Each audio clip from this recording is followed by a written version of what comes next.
మీరు ఏ కొలతతో కొలుతురో ఆ కొలతతోనే మీకు మరల కొలవబడును. లూకాసు వార్త 6:38. ప్రియమైనటువంటి దేవుని పిల్లలారా, మీరు ఇతరులకు సహాయం చేసే విషయంలో కావచ్చు, దేవునికి ఇచ్చే విషయంలో కావచ్చు, ఏ కొలతతో కొలిచి నువ్వు ఇస్తూ ఉన్నావు? నువ్వు కొద్దిగా ఇచ్చి గొప్పలు చెప్పుకునేటువంటి రీతిగా నువ్వు ఉన్నావా? కొద్దిగా సహాయం చేసి నేను ఎంతో సహాయం చేసిన అనేటువంటి ఆలోచనలో నువ్వు ఉన్నావా? అయితే నీ కోసమే ఉదయకాల సమయంలో ఈ వాగ్దానం ద్వారా దేవాది దేవుడు మాట్లాడుతూ ఉన్నాడు.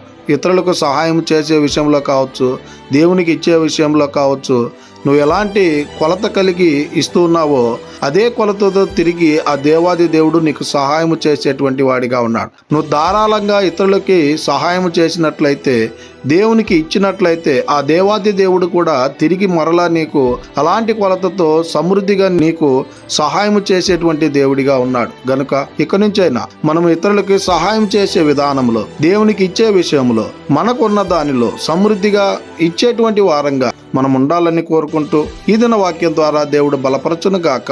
ఆమేన్. ప్రార్థన. మమ్మల్ని మిక్కిలిగా ప్రేమిస్తున్న ప్రియ పరలోకమందున్న మా తండ్రి, మీకే కోట్లాది వందనాలు, స్తుతి స్తోత్రాలు ప్రభా. ఈ ఉదయకాల సమయంలో ఈ వాగ్దానం ద్వారా మీరు మాతో మాట్లాడినందుకై మీకే కోట్లాది వందనాలు, స్తుతి స్తోత్రాలు.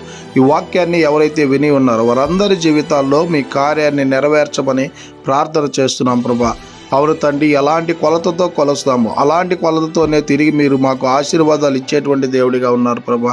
గనుక ఇతరులకు సహాయం చేసే విషయంలో సమృద్ధిగా మేము సహాయం చేసేటువంటి వారంగా ఉండులాగున ప్రతి బిడ్డని మీ కృపగల హస్తాలకు అప్పచెప్పుకుంటూ కృపనే కోరుకుంటూ యేసుక్రీస్తు నామమున అడిగి మరి ప్రార్థిస్తూ ఉన్నాం తండ్రి. ఆమేన్.